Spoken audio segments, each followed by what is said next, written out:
Thank you so much. I will start that again. Good evening, everyone. I'm Caroline Broussard, Vice Chair of the CAC. I apologize. I expected to be home now. I'm having some car trouble, but welcome. I'm so glad you can join us this evening for this event discussing inclusive post-secondary education programming. Before I introduce our moderator tonight, I just wanted to put in a quick plug, as Jill already mentioned, about membership to the CAC. If you like this program and you want to have a hand in helping to create these events, moderate these events, help organize events such as these, please consider joining the CAC. As soon as I'm able, I will drop a membership application into the chat. But without further ado, I'd like to introduce Sherry Washburn, who's going to be our moderator for this evening. She's a phenomenal advocate and has been a member of the CAC for many, many years. And I have deep gratitude to her for moderating tonight's event. And I want to extend that gratitude for all of you for joining us this evening. Thank you so much. Sherry, take it away. Thank you so much. Thanks, Caroline. So as Caroline said, my name is Sherry Washburn. I'm a Berkeley Unified community member now that my student has graduated and gone off to college. I've been involved with the CAC in various capacities, mostly educational programming since 2019, 2020. I've also been a special educator for pretty much my entire adult life. And when I first started teaching, inclusion was such a new concept that I taught in the only inclusion program in the entire state of New Jersey. So to be here with you tonight, 30 years later, to learn about inclusive post-secondary college programs, I just can't. I mean, this has to be really one of the most exciting moments of my professional career. I'm going to give you a little housekeeping, and then I'm going to introduce the rest of the evening. We are going to be having a presentation and then a brief Q&A and then another presentation and then another Q&A. I want to make sure everyone has an opportunity to ask questions about the specific program right after the presentation. You may ask your questions by using the raise your hand feature or by posting something in the chat. The chat will be moderated. As always, please keep your questions general rather specific to your student. And we'll share program links and everything else that we can share in the chat as well. Okay, so federal law and existing California state laws, their intention is to make public higher education, particularly in the state of California, strive to provide educationally equitable environments that give each Californian, regardless of age, economic circumstance, or disability, a reasonable opportunity to develop fully their potential. That's what's the intention of the legislature. That's what's written into the Ed Code. But there has been a dearth of inclusive college programs for students with intellectual and developmental disabilities within the California State University and University of California systems. But that has changed. On October 10th, 2023, AB 447 was signed into law. This bill authorizes the CSUs and requests the University of California to establish and maintain inclusive college programs for students with intellectual and developmental disabilities at four-year public post-secondary educational institutions. So tonight, we're joined by representatives from UC Davis and Cal State East Bay, who will tell us about their brand new programs that are at the post-secondary level for students with intellectual and developmental disabilities. First up, we will have Beth, and I'm hoping it's Foraker, but if I apologize if it's not. Beth and her husband, John, are UC Davis alums. Beth and John are also parents to 4 children, Jack, Mary, Kate, Patrick, and Caroline. Their third child, Patrick, has Down syndrome. Patrick was fully included in school and earned a California high school diploma and is now a recent grad of an inclusive college program at George Mason University in Virginia. Beth has been an educator for over 30 years and worked for 15 years for UC Davis in the School of Education with beginning teachers in their multiple subject credential master's program. Today, she is the co-director of the UC Davis Redwood Seed Scholars Program. This is a 4-year residential inclusive college program that launched in the fall of 2021, and it's the first of its kind in California. She works to build what she calls continuums of inclusion These are communities that offer preschool through college inclusion so that independent adulthood, inclusive living, and inclusive employment and full belonging are possible. With the launch of the UC Davis Redwood Seed Scholars Program, the city of Davis is now one. So Beth, take it away. And I need sharing privileges so I can load the slide deck. Hello, everyone. So glad you're here. You should have it, Sherry. Okay, hang on, Beth. Let me pull it up. Make sure I don't pull up anything confidential here.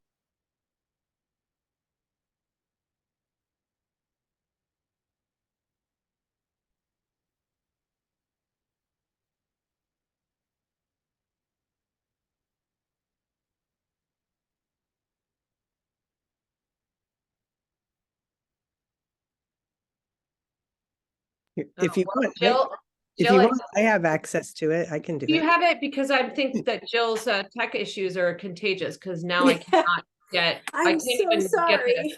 get the share button to light up. So that would be great, Beth. Thank you. Here we go. I'm sharing. So this is our here's our little title page, everybody.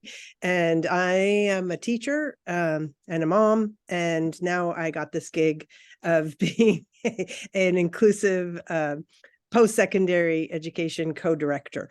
But I am not a PhD. I have not done the hard work of that. So I am not a researcher. And so my hat goes off to Sarah, Dr. Sarah Taylor, who will be coming behind me. Hey Beth, I'm sorry, really quick, could you hit the slideshow button in the top right-hand corner? Great, that makes it full screen. Awesome. Now I'm going to mute now. Okay, and then so we talked a little bit about AB 447 and the change to the ed code, and now we'll talk about why inclusive post-secondary education matters. I'm just going to go down my slides real quick. Here we go. Okay, well here, if you haven't been to Davis, welcome, come to Davis. I encourage you. Here in Davis, we have a redwood grove, which is kind of wild because redwoods are not supposed to be growing in the Central Valley. They like the coastal fog, but somebody in the 1930s, several somebodies planted these redwoods, and we are the lucky beneficiaries. And our students take their name from this grove because students with intellectual disabilities were not thought to be able to be successful in college. And yet, if you build the right habitat and you create the support systems necessary, they can thrive too. So that's why we're called the Redwood Seed Scholars. And we're just going to share some data right now with you. There are about 420,000 college-age students with intellectual disabilities in the United States. But sadly, only 2% of them get the chance to do any kind of post-secondary education after high school, 2%. So we have the data of what happens to the 98% who don't. And here it is. Only 15% of that group has any kind of paid employment. 42% attend a day program, so they're segregated, separate from their community. 44% often feel lonely, report feeling lonely and isolated. No kidding, of course they are. And then, about 30% live below the poverty line, which we know the poverty line is already abysmal. So we are forcing this group, this population into social isolation and poverty very intentionally with what we're doing. And so inclusive post-secondary education is the chance to break that system and try something different. Let me see if okay. So this was move-in day for our group, just our freshmen and our sophomores. We currently have a cohort of freshmen, a cohort of sophomores, and a cohort of juniors. We started in 2021. So we have not completed 4 years. We're a 4-year program. So we're in our year 3. But this is the crew who moved in, freshmen and sophomores, into the dorms on our campus. They do live in the dorms with their same age peers who are degree seeking. students. Our juniors live in apartments that are on-campus apartments with their same age peers with other degree-seeking students too. So we have a lot of data on what happens for you when you go to college, if you're a degree-seeking student. Any of you who've gone to college might be able to attest to these outcomes, but you develop better relationships because you develop better communication skills. You can't rely on your family to translate for you. You have to have hard conversations. You have to say when you're feeling uncomfortable, or say when you're upset, or explain why something is bugging you. And so because you start communicating better, your relationships get better. You start understanding about nutrition and sleep and mental health. And so your health outcomes get better. You start understanding about policy and how things are changed in society. And so you start voting more often and you become more civically engaged in your community.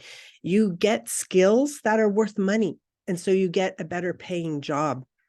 And you're happier across almost every metric, which makes sense because you're involved in your community. You have better relationships, better health, more money. So all those same things happen for people who attend inclusive post-secondary education and might not be earning a typical Bachelor of Arts or Bachelor of Sciences degree. Our students do not come through the same portal as other UC Davis students. They come through a special portal of admittance through continuing and professional education at UC Davis, and we'll talk more about that.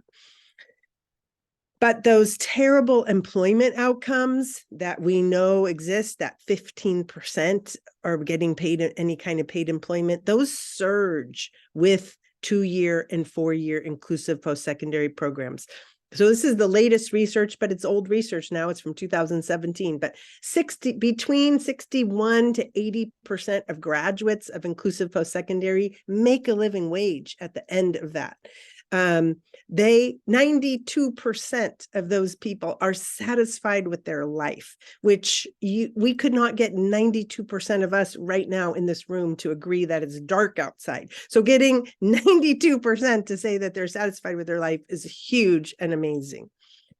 So inclusive post-secondary programs, we're about 10 years behind in building these programs in the state of California. We put all of our eggs in the community college basket, which is fantastic, and we love it. College to career C2C programs in about 15 community colleges in our state, which is great. But unfortunately, that means we have very few inclusive college programs at our Cal States or at our UC system, or even in private universities up and down our state, compared to states like Pennsylvania, Georgia, Florida, Texas, who have much more robust inclusive college programs in their 4-year university systems. Anyway, I'm telling you all of that so that you can know you do have choices. And it's really important to think about this opportunity as flavors of ice cream. Like, you want to find where your person fits and what feels good, just like you do for any person who's looking at a college opportunity. And so here is what makes our program different from other programs. We are a collaborative effort between UC Davis, the campus, and UC Davis Health through the Mind Institute. So we are housed in the Office of Diversity, Equity, and Inclusion on our campus, but the Mind Institute is what holds our grant money. We received $2.1 million from the U.S. Department of Education to build this 4-year program in 2020. And they hold our grant money, and they are a huge resource to us. So that's cool and different. We are a 4-year program. That's very, very rare. Only about 10% of all programs nationwide are 4 years. So there's about 330 inclusive college programs around the country. About 30 of them are in 4 years long. We are a cohort model. So we intentionally interview our applicants and try and build a cohort that will be strong together as a group And they go through that first year really doing most of the stuff together. And then, spring quarter of their first year, they start branching off into their different employment opportunities, into their different UC Davis classes, into their different clubs and organizations, and really start building their larger network. But they have this cohort that can kind of be their home base. Not every program is intentional that way and doesn't want to be that way. And there's pluses and minuses to both, or all the different ways we do it, right? And then finally, the residential piece. Hardly any programs have inclusive living, which is really a shame, because I can tell you, if you talk to the Redwood Seed scholars and you ask them what's their favorite part about college, it's not their course of study, even though we've worked really hard to make a robust course of study for them. It is really those moments where they're themselves with a group, with the friends, living their independent lives, doing things that they never were able to do before. So we have 5 pieces to our program. We have academics, of course. Our students take foundational courses that are created just for them. They take also UC Davis courses. Those UC Davis courses are for credit. So all of our students receive credit for their work that they do at UC Davis. Those credits can go on to an AA or a BA or whatever after our program, or while you're working in our program.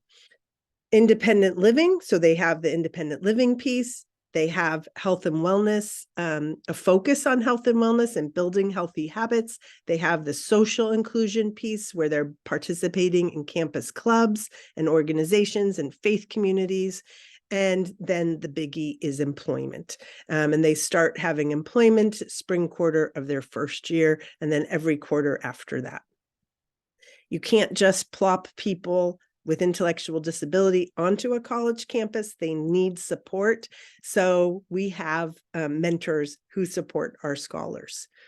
Our chancellor mandated that this opportunity be accessible to as many California kids as possible. And so we've worked really, really hard to get funding so that this opportunity is fully funded for whoever gets admission into our program.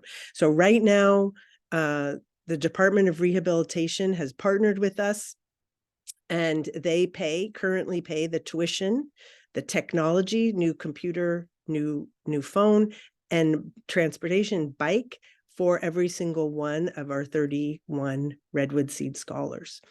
In addition to that, we've gotten funding, vendorization through the regional center system to pay for the independent living, the living learning lab experience, so that they can build their independent living skills, so that they can live independently with support. Our students will always need support after the program. So currently, if you have employment goals that align with the Redwood Seed scholars and you're in the Department of Rehab, that tuition piece will be funded. If you have independent living and employment goals that align with our program and you're in the regional center system, the living piece will be funded. So all of it is fully funded right now for our scholars, which is, again, a huge affirmation and collaboration with these 2 giant state agencies, and it's wonderful. We cannot say enough good things about the DOR and the regional center system and their support. So our mentors, we have mentors these are undergraduate, grad students, PhD and postdoc students, and even med school students who are mentors in our program. They support our scholars in residential living, in academics, in health and wellness, in social inclusion, and in employment. We have over 130 mentors right now supporting our 31 scholars. Everybody else always wants to know, like, what's the best way to get ready for college? But really, it's a lot of common sense. So start learning to navigate your neighborhood and get lost and try and problem solve your way out of that. And I mean getting lost, within a safe zone. But once you start navigating your neighborhood, go a little bit further, explore and get comfortable with maybe not knowing your surroundings, and then knowing how are you safe or not safe, who is safe or not safe. Build safety awareness, build technology skills, and please, please, please teach internet safety. Our students have access to the internet 24 hours a day, 7 days a week. We are not their guardians watching them or turning off their devices. So they have to be able to have that self-control and manage those devices safely. And so building those skills right now will really help your child transition to college in a positive way. I have a 17-year-old who's a senior in high school, typically developing, will be degree seeking, and we're working on this ourselves. So this is something that everybody can be working on. Do online research about potential programs, reach out to them, do Zooms with them, talk to students in them, get a debit card. So my son, who's 24 now, we spent a solid decade learning how to make change for a $1 and a $5 bill or a $20 bill. And then he got a debit card when he went away to college. And we were like, what were we doing? Why did we spend so much time on that? So silly. So just get a debit card and start managing, looking at your money. And, when you make a purchase, see that money get withdrawn. When you make a deposit, watch that money go up and start learning about that. Visit students who are in college, anybody who's in college, start talking about it, asking them, what have they learned? What do they like? What's hard? Get a summer job or volunteer, be part of your community. You have talents and skills that are of value, and we want you to be involved. Next up is, let me see. Here's the other one. Improve your reading skills, start texting or emailing or writing letters to people, build your literacy, caption all of your videos, and you'll build your literacy that way. Build opportunities for independence, build leadership skills, leave your person at home for a small chunk of time and give them a chore or a task, and build the skill of follow through, practice problem solving. What are you going to do if you get lost? What do you do in an emergency? What do you do if you don't know what to do? Who do you reach out to? Who is your safe people? And start developing an understanding of healthy eating and nutrition and, portion control and making healthy choices and building healthy habits and all of those things. That's a real advantage if you have that before you enter college. Like I said, we're way behind in building these opportunities. So this is the data, these are the skill sets that students who are successful in inclusive post-secondary have. So they're able to follow directions, they're able to ask for help, which is a biggie, very hard, able to manage their medicine, demonstrating basic hygiene. We're all still working on that, but it's great to have a good start. Accepting responsibility for your actions, accepting feedback. Those are great skills to work on and develop. Demonstrating resilience. I think we all get to mark ourselves off on that for working our way through COVID. Being kind to yourself and others, being willing to collaborate, demonstrating safety awareness, and then managing your time. All of those will be really great skills to have and help you be successful in inclusive college. Just some of the courses that our students have taken at UC Davis. Like I said, we're just a very beginning program. But when our first cohort came through and we asked them, you can learn anything, whatever you would want, they had been so shut out of any real academic learning that they couldn't even mention a topic. They mentioned cooking or baby. And so that now to see them these years later and the courses they're taking based on their interest and their passions, it's just been beautiful to watch. And that curiosity and that love of learning is alive and well with them. And then employment, where are they working? They're working on campus and off campus in all these different areas. We can't shout out UC Davis enough, or the city of Davis, or our campus partners enough. They have been phenomenal in opening the opportunities up. Most of these jobs are paid jobs, which is a great predictor for paid employment afterwards, which means the UC Davis women's volleyball team, which has a very tiny budget, is still finding money in their budget to hire a Redwood Seed Scholar, which is pretty incredible. So shout out to all of these partners. What does college look like? It looks like you're journaling over on the side here, or you're at a football game, or you're with your friend when you just made it to your new class, or you're or you're learning the path to go downtown. So this is the guy peeking in the back behind Jalen is Brian. Brian was Jalen's roommate. Jalen taught Brian the path to a restaurant downtown that they both ended up loving. Brian's out there in the community garden growing stuff. Brian joined our campus band, and then he wasn't just satisfied with the band. He decided to join the marching band. But when he joined the band and then he had a performance, other scholars said, I want to go to your performance. And so they hadn't been paying attention because scheduling is difficult. So at 7 p.m. when Brian was like, I'm ready for my performance, all of these people were like, well, we want to come, but we don't have our ticket yet, and we don't know how to get there, and blah, blah. But the guy on the left, he took an Uber. The guy who's right next to Brian, he rode his bike. The two people on the right next to Brian walked. The other two people rode their bikes. They all got there at about 7:30. So they missed Brian's performance.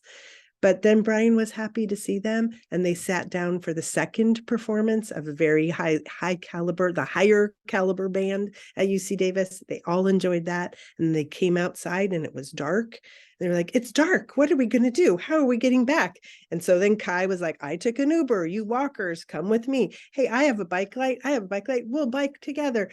They all problem solved together. And then everybody else who was not part of this adventure got a little braver just watching it happen. So that's the power of an inclusive cohort, and watching people do things that are out of their comfort zone. You get a little braver just even watching it. So I think I might have talked enough. Let me just show, let's see, one more picture. Oh, our application process. So our applications are open right now. You do have to be between the ages of 18 to 23 to apply. You do have to have a documented intellectual disability. That is because of our federal funding. You have to be a California resident. There is no reading level or math level required. We can't possibly reward you or punish you for the 1,000 school districts in our state. So you just come on in. If you're a good fit, you're a good fit. Our applications are reviewed. Some applicants will be offered an interview, and then from that interview, we will offer admission in mid-March. Let's see what else. Oh, wait, sorry. If you want to get in touch with us or find out more about the program, we do have an Instagram. We do have a really well-developed website with a ton of information for future scholars. And then of course, this email. So thank you so much for this opportunity, and I will stop sharing now. Great. I'm going to start with questions from the chat because they all fall into specific categories, and then we'll take spontaneous questions from the audience. Following up on eligibility, you mentioned intellectual disability, which is a category of eligibility for special education. Does that have to be the eligibility category, or are other developmental disabilities accepted? No, we have students with autism, but then they have a secondary diagnosis of intellectual disability. So you have to have intellectual disability, but we have students with all sorts of different identified disabilities like Fragile X, Down syndrome, fetal alcohol spectrum disorder, brain seizures. So it doesn't have to necessarily just be a diagnosis of intellectual disability. But you have to have that Documentation. Okay. Then let's see. Other eligibility questions. There were some questions around extensive support needs. Do students who have extensive support needs and need supported living services for their daily living qualify? Is there any level of support that would preclude a student from being admitted? So I'm thinking, is that person are they needing support for basic hygiene? Is that what the person is asking? I'm not clear. If the question asker is here, maybe she can. But I mean, if you are a student who has high support needs, UC Davis is a giant UC, which there are caregivers who support students with significant needs who are degree seeking students. So that same thing is possible with our student as well. So if they have like need for basic hygiene or basic dress, like somebody to dress them or whatever they would need, that's possible. But that's not provided by the program per se. That it would most likely not. Coming into the university who needs those independent living support would hire somebody to do that. Exactly. Yeah. Okay. It wouldn't be our program. It would be through home and community-based services, most likely. Right. So if a student, just to clarify, if a student uses a wheelchair, for example, to get around campus and they have self-care, whether it's showering, toileting, dressing needs in the morning, as a college student, that's something you have to access by hiring somebody to do that. Exactly. Yeah. Okay. The second part of that question is, and I think you answered it already with the intellectual disability, but do students who graduate with a high school diploma but still struggle with the jump between what IDEA covers, which would be specialized academic instruction, and then what's provided with accommodations through the ADA? Do those students qualify, or if they continue to require more intensive academic supports? Well, what we've found is our students have to have documented intellectual disability because of this federal funding. There is this gap between students who don't necessarily have that identity of intellectual disability, maybe developmental disability, and degree seeking student that is not really meeting. We cannot meet their needs yet because of our federal funding, right? So there's that gap. I think maybe Sarah's program might be able to meet those people's needs, and other programs who don't have this federal funding. But ours is designated only for students with intellectual disability. So every single one of our students, we have to have the documentation to show that. Okay. All right. And I think that covers everything in terms of the eligibility part.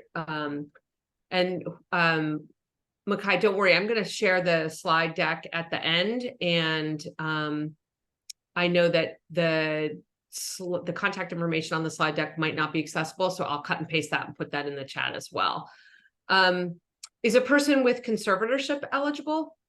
They are. Yep. They are considered to be their own guardian on campus. So that is something to have a discussion about. But yes, we have students who are conserved. Okay.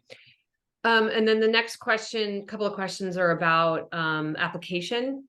So I think you already mentioned that it's 18 to 23. So someone asked if you apply straight from high school in your senior year or after 22 and the school district services end. Is it both?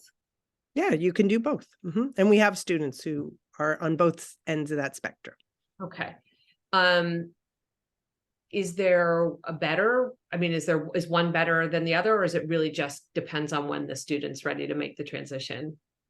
Honestly, yeah, as a parent who's done this with their own student, it's so hard to know. It really is the student. It's student by student, honestly. My son, we did he was interested in going to college. He had seen his siblings go to college. And so we applied. I did not think he'd get into a program. I thought he'd have to apply several times because there are so few programs. And then he got in.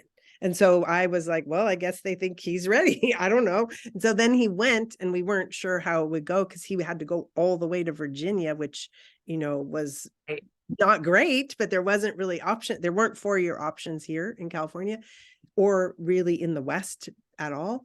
And so he loved it. He had a fantastic experience. And then he ended up coming home during COVID. So he had his gap year during COVID. So it took him 5 years to complete his 4-year program because he did defer for a year in the middle of COVID because he was so vulnerable having Down syndrome. So, it really is person by person. And if you have a fantastic, transition program in your school district and you think it's awesome and a great fit for your person and your person thinks it's awesome, I mean, participate in that. That's awesome.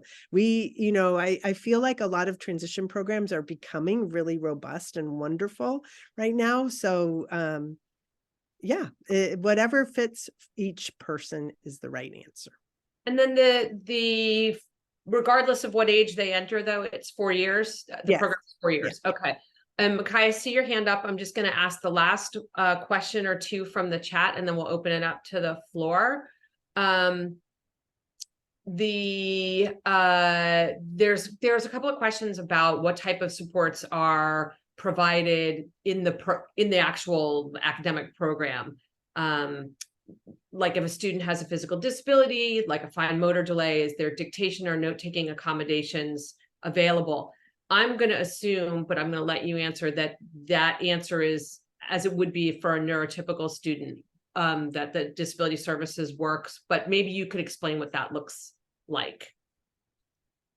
Yeah, our students do have access to the Disability Student Services Center that other degree-seeking students have at UC Davis. But honestly, with the advent of AI, I mean, all of that is available to any person right now who wants to use that. So yes, you can have, your computer can take your notes and it can identify different speakers and everything that's happening in that classroom.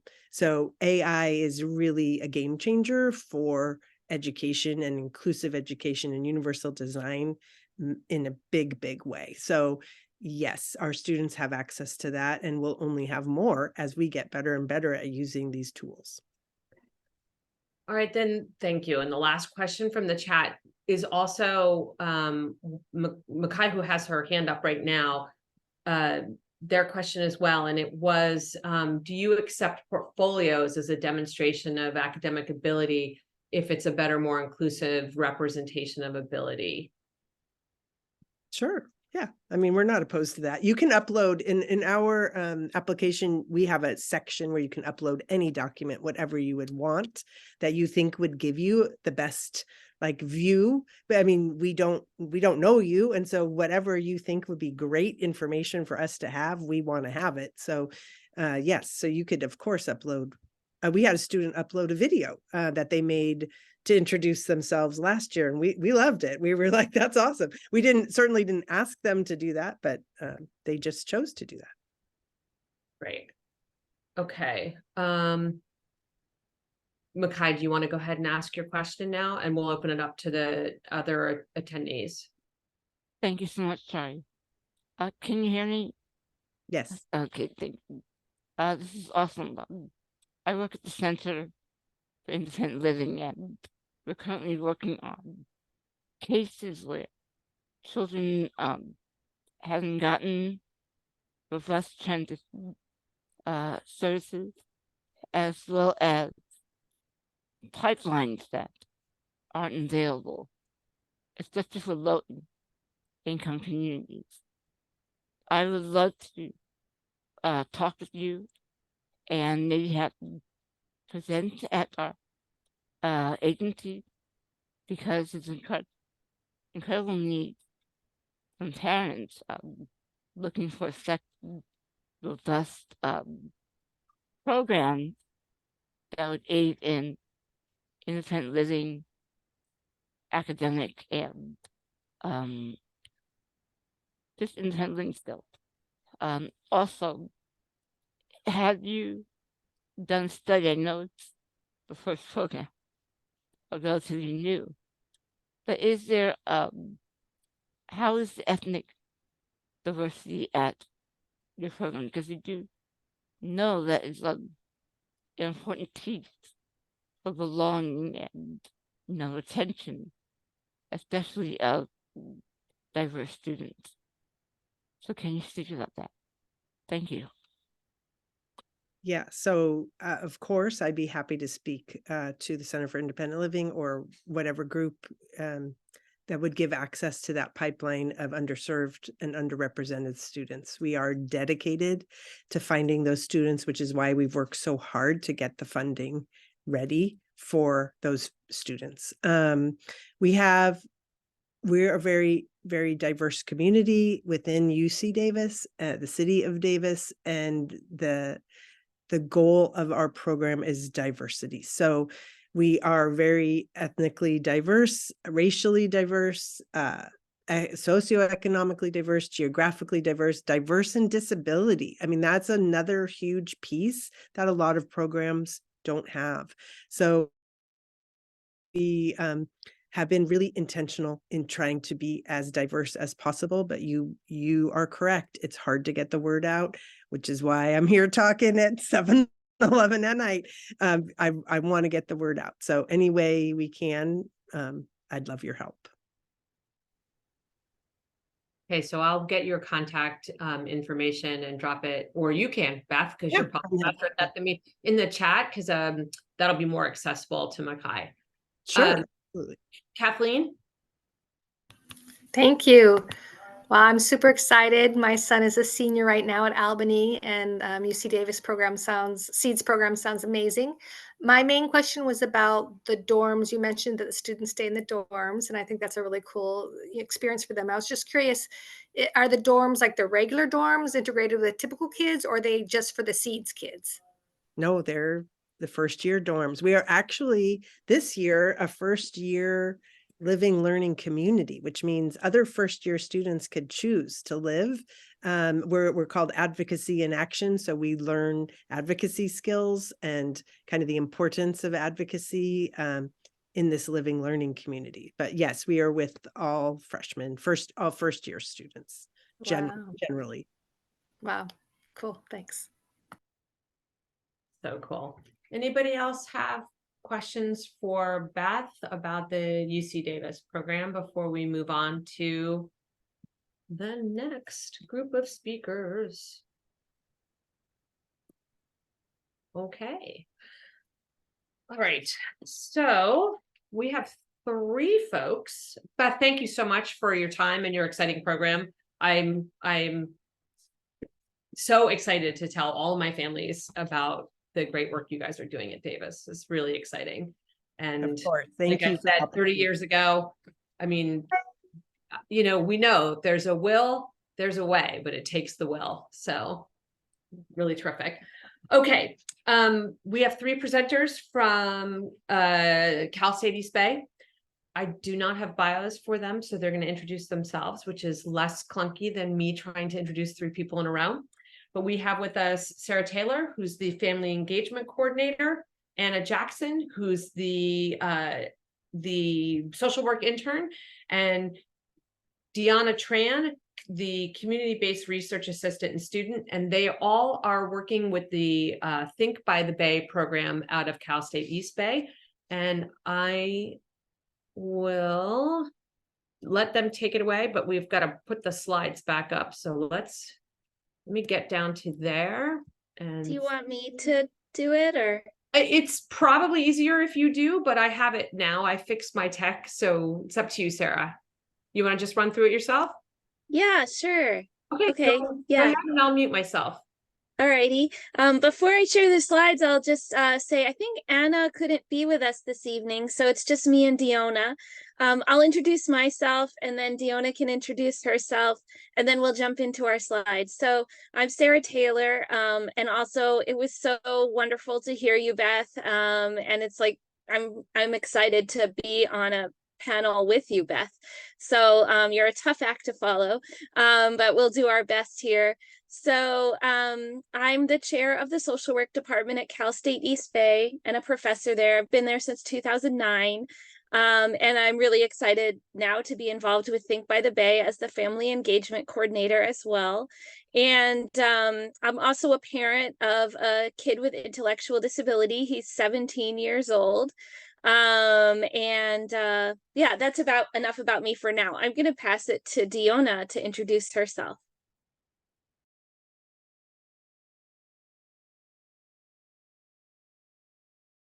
My name is Diona, and then I have been with Think by the Bay since August, and I'm also a research assistant for Cal State East Bay with Sarah.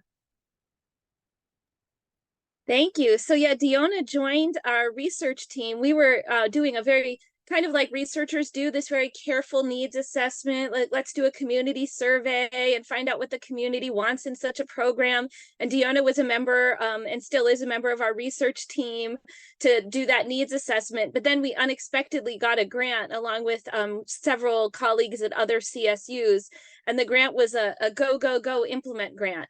So so Diona's actually been part of the program before the program even existed, which is really exciting. And I'm really glad you're here, Diona.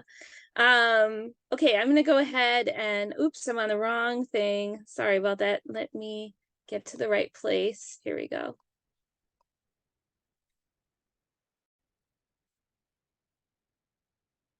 Okay, so hopefully everybody can see this. Think by the Bay is our brand new 2-year inclusive post-secondary education program for students with intellectual and developmental disabilities at Cal State East Bay.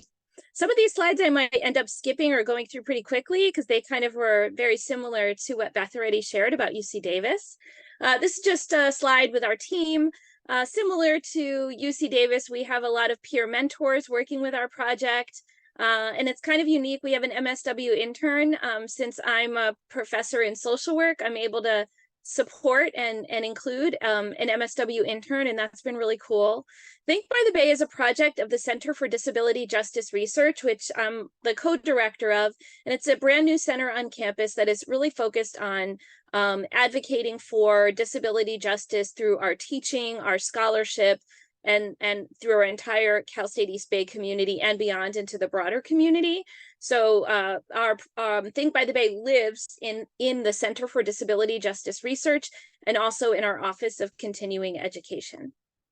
A little bit about our program. So our program includes 3 main components: academics, where students take 1 or 2 academic courses per semester in a class with their peers. To complete the program, we really want the students to take at least 1 course in each of these areas: physical activity, arts, STEM, humanities, and social science. Those can be interpreted really broadly. So for example, this semester, there's a course, the physics of inclusive dance. So depending on a student's interest and what they're working on, that could be their arts course, their physical activity course, or their STEM course. So there's opportunities to really individualize the program. But what we really wanted was to make sure that just like any college student gets exposure to a variety of academic areas and interests, we want our students to have that opportunity as well. Most academic courses are 2 to 3 units, and so you need 15 academic units to complete the program. In addition to the academic course that students take each semester, they also take a Think by the Bay course that focuses on skills for interdependent living, working, socializing, and peer support. And then students will begin volunteering or working in a paid job by at least 2 hours a week by the 2nd semester of the program.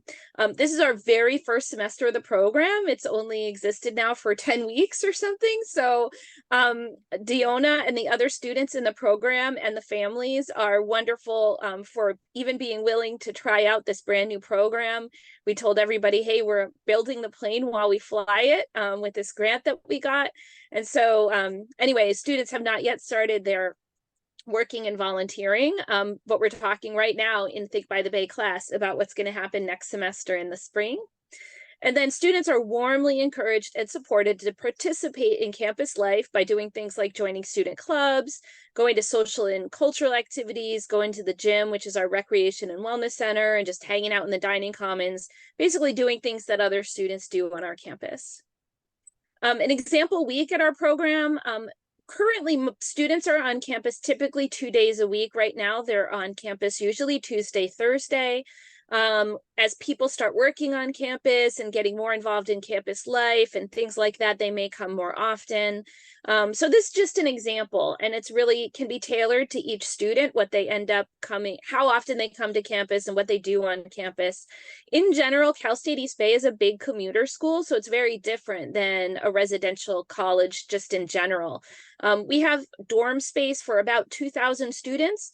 And when Cal State East Bay is full, right now we're not full, but when we're full, we have about 15,000 students. So that just gives you a sense of like how many students live in dorms overall versus how many commute. And almost everyone commutes. So our schedule is kind of designed with that commuter campus feel, but you'll see later in the slide deck, we do hope to develop a residential option in the future. We haven't had that chance yet, but that is something that we would like to have available for students that would like it. And now I'm going to turn it over to Diona actually to share her perspective as a student, some of the things that Diona's been doing on our campus and just how it's been going. I like making new it was going good. I made new friends, and then also I took 2 classes like relaxation and also PE class, like fitness class and building, and then everyone got A on our first midterm, and the paramentors helped us. And then also I work as a data research assistant, answering questions and sending out surveys to people, and also like review materials, and also peer mentors. Like I like them, like they have friends. Like now they are friends to us, and then we also went to a few Cal State East ball games. Like we went to a soccer game and we tied, and we also went to the volleyball game. We had fun at the games, and also eat at the DC building and the Union. A lot of Union, like the old Union, which has Taco Bell, a lot of stuff, and then the new Union as Panda. Awesome. Thank you so much, Diona. Was there anything else you wanted to share? Were you done? And then we also went to the alfresco event to help volunteer, and also like meeting new friends. And then I got 2 T-shirts from the Cal State East Bay campus. Awesome. Thank you so much. So some example courses, we work individually with students to help them identify their areas of interest and match them with courses. And we also offer support and training to faculty teaching Think by the Bay students. So when one of our students expresses an interest, like I want to take Theater of the Oppressed, we'll talk to the professor and say, hey, this is what our program is, these are who our students are, and is there anything we can do to support you as you welcome our students into your class? So that's part of our role running the program, to have those conversations and be available on an ongoing basis to support faculty as they welcome our students into their classes. The classes listed here are ones where the professors, when we said, hey, we're starting this new program, we're not sure what classes students are going to want to take, but, would you be interested in being one of the first faculty to welcome our students into your class? And this is just a short list of some of the classes where professors who are teaching them said, oh yes, I really want to do this. So those are just a few of the classes, but eventually we hope that students will be able to take any class on our campus. And as Diona mentioned, right now she's taking fitness training and relaxation classes, which aren't on this list. And when we approached the professor and said, hey, we have these wonderful students that want to take this class, the professor was like, of course, that sounds great. And they've been in class all semester. So it doesn't have to be that students are only limited to these classes. These are just a few examples. And unfortunately, Anna is not available tonight, but I'll share that we are offering social work support in our new program. We're doing things like person-centered planning, and Anna is assisting with that. She already met individually with each family, and she's been meeting with students to just check in, find out how things are going, especially since we're a new program, and gather any feedback from students and families about ways we can continue to build our program. Really help identify resources and make referrals to whatever the family might need, including educational, employment, and interdependent living resources. Facilitate on and off campus connections and opportunities.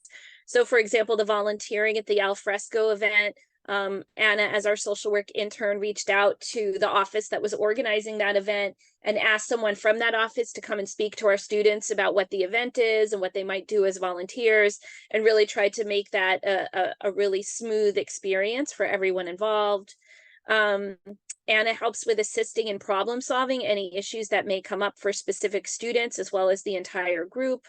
And then starting in the spring, Anna's an intern, so she's learning too, but she'll start offering psychoeducational workshops on things that might be of interest to students, and that social workers are especially good people to teach things like coping skills, problem solving, and stuff like that. So our eligibility criteria, it's very similar to a lot of what Beth shared about the UC Davis program, but we do admit students that are a bit older. We go from ages 18 to 28. Students do have to have an identified intellectual or developmental disability. You know, not able to enroll in a degree-seeking college or university program, even with accommodations. It's really important to us that students and families understand that our program is not a degree program. And if we have a student enter the program that seems to want a degree and that's part of their goal, and it seems like a goal that they can meet, you know, ethically, we would want them to apply to the university and work towards a degree. And we would, of course, help them with that process. But our program is really designed as not a degree seeking program. I would say that maybe the most important thing is we really want students to want to be here. We don't want students that just sort of aren't sure what to do, or their families aren't sure what to do. We really want people that have a strong motivation to have the university experience and be part of our program. And do the things like enhance social communication, vocational and life skills. And then we're very flexible. So students can have a high school diploma or a certificate of completion, exited from their transition program, or be willing to exit. This is a really important one. This is like probably the least fun slide, but you know, we really thought a lot about, we want our program to be as inclusive as possible, but also recognize just who we are as a university campus and the resources available at our university, and our current program being brand new. And so students do need to be able to maintain safety with or without accommodations. Students are welcome to bring a support person with them if that would help them. But a student, if they bring their support person, they have to basically abide by the Cal State East Bay Code of Conduct. So, you know, they would need to be able to meet the, you know, normal requirements of a college student in terms of safety. So we can't have students that even if they have a support person with them are still engaging in aggressive behaviors, or being frequently very disruptive even after we try to provide support and accommodations and things. So we really struggled with this one because we wanted to be maximally inclusive, but we also just had to recognize you know, what we can realistically provide. Students need to have health insurance and participate in a personal interview. And the interview can be in whatever communication mode the student uses.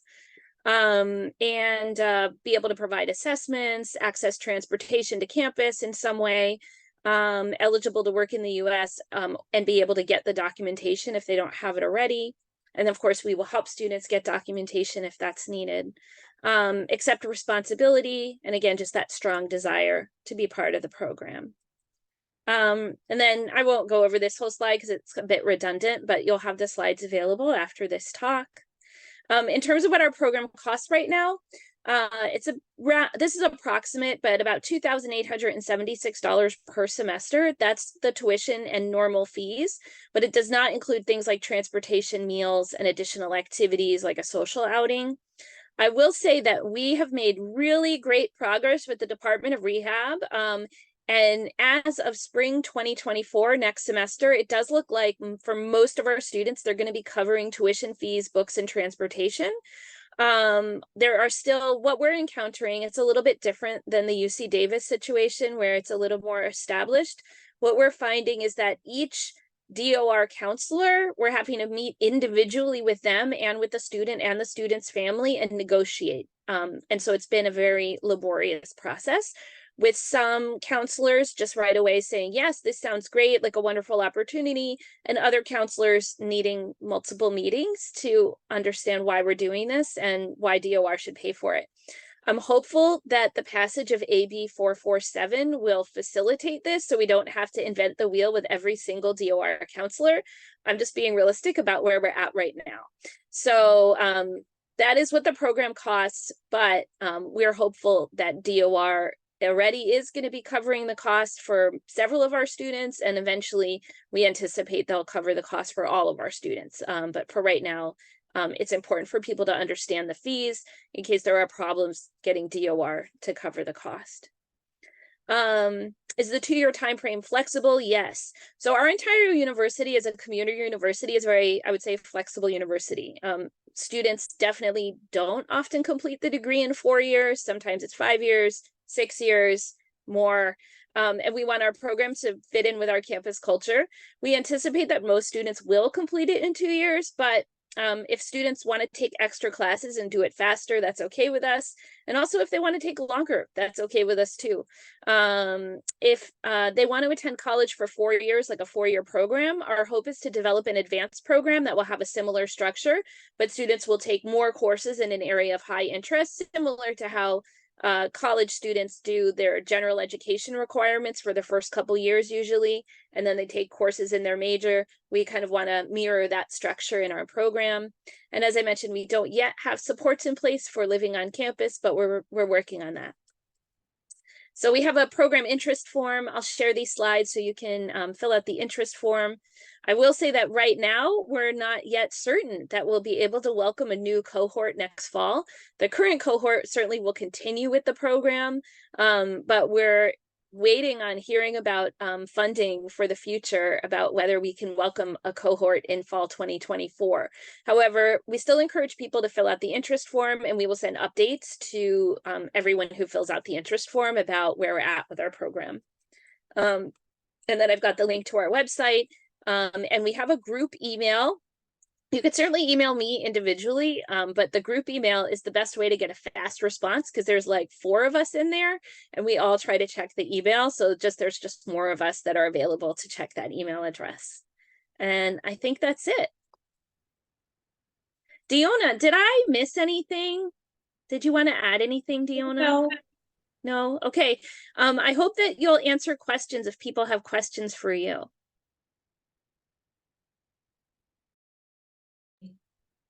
I'd say I like talking.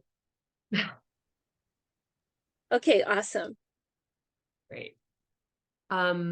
So one of the questions that came up earlier, and this could actually be for both presenter or all the presenters, is the number of applications that you receive versus the number of available spaces. So Sarah, can you talk about that? I know you may not be able to take a new cohort. What's the cohort size this year? How many applications did you get? And then Beth, if you could answer the same question. So we have 5 students right now. We were actually going to only have 4, but we took one more than we anticipated. So we have 5. And honestly, we just, we are not seeking to be super I don't know, selective or something. So, we did it kind of on a first come, first serve basis as a brand new program. And so we, as applications came in, we met with the students and their families and, listened to them, share their interest, and we shared about the program. And if both parties felt it was a mutual fit, we were like, great, you're welcome to join the program. Going forward, I imagine we'll have a similar process, but we may have to change if we get a lot more applications. Like I said, we're only in week 10 of existence, so we're still figuring that out. Thank you. Beth? So we have gotten about 60 applications for each cohort. We're just like Sarah, building the plane as we fly it. We're just a little bit further down the runway. I don't even know if we're flying yet, but we are in our 7th quarter of 12 quarters. So we're over halfway, but we've had about 60 applicants for the first 2 cohorts. We anticipate maybe more because of the fully funding opportunity this year, but it's hard to get the word out like I was saying, so who knows? It's hard to know. And we have basically 10 to 12 spots, just depending on the group. Okay, thank you. Another question from the chat, and then that's it. We'll open it up to the participants. Do students receive a certificate of completion after finishing the program? And this was for the for Sarah, a question for Sarah. So right now they would receive an acknowledgement of program completion. One thing we learned with our building the plane as we fly it is that we actually have to go through a formal process of recognition as a certificate program on our campus to even give a certificate. Now, realistically, I'm probably going to print out some pretty looking certificates on my computer for our students when they finish. But in terms of an official certificate that is blessed by the university and everything, we can't do that until we go through it's a multi-year process to get formal approval, because it gets reviewed by our academic senate, the president, all of this stuff, WASC, which is our regional accrediting body. And I feel confident that will happen, but we just had to start so quickly that we've been told that we can provide acknowledgement of program completion. Is that why some of the funding for fall 24 is in question? Because you're sort of building the plane while you're flying it, so the funding sources aren't. Well, the grant we got Right, was a collaboration of 6 CSUs. The lead one is Long Beach. And so this is common in the CSU system and I think other systems too, but one institution gets kind of the big grant and then all the other ones get a subaward. So CSU East Bay got one of these 6 subawards to run our program, and it ends in June. And so that's really why we're not sure. And what that pays for is like the coordination time and some of the peer mentor time and other expenses. So it's kind of separate from the DOR funding to pay students tuition, if that makes sense. So that's the part that's a little bit up in the air, is like, it looks like things are moving along with the Department of Rehab to get tuition covered, but there's kind of a big question mark around the coordination piece, because that's a whole big thing to, keep it all running smoothly. Gotcha. I want to speak to this too. So basically the programs, so just for all of you to know, California thinks of itself as super progressive and super innovative and very out in front. Florida gave $68 million to inclusive post-secondary education in 2016. $68 million with the coordinating center. And so when you look at what Florida is doing now, it's incredible momentum, right? We need programs. We need administrative funding from the state of California. We need the state of California to affirm the vision and mission of inclusive post-secondary education for students with intellectual disabilities. So if you think this is valuable, you should let your local state assembly member and state senator and your governor know how valuable this is. We would really like the governor to include inclusive post-secondary funding in his governor's budget in January. And we're not asking for that much money, but we really need administrative monies to run these programs. The cost for the student is free, but it's not free to run the program. Right. Beth, while I have you here, is the certificate of completion the same process as Sarah described? Is that what students receive in addition to all the benefits they get from both programs? Is there a final So certificate? we are still in development with our, like Sarah was saying, it takes many, many years to develop this, but we're doing it. So it will be out of continuing a professional education at UC Davis. And one good thing for all of you to know is that these programs, these inclusive college programs, are now beginning to be accredited nationwide.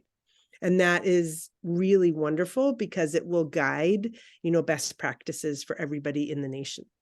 And so to be accredited, they have issued guidelines of model standards of these programs. And so basically they've said that the programs to be accredited need to have academics, social inclusion, independent living, and employment embedded within it.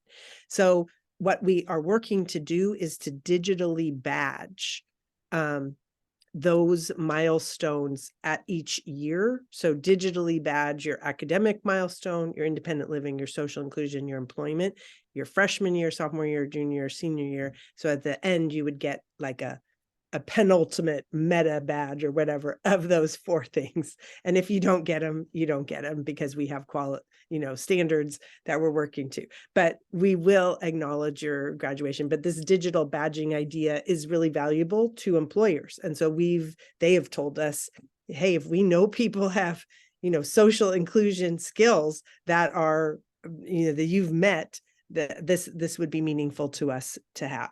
So that is what we're working towards, but it is not in existence yet. We're still birthing it.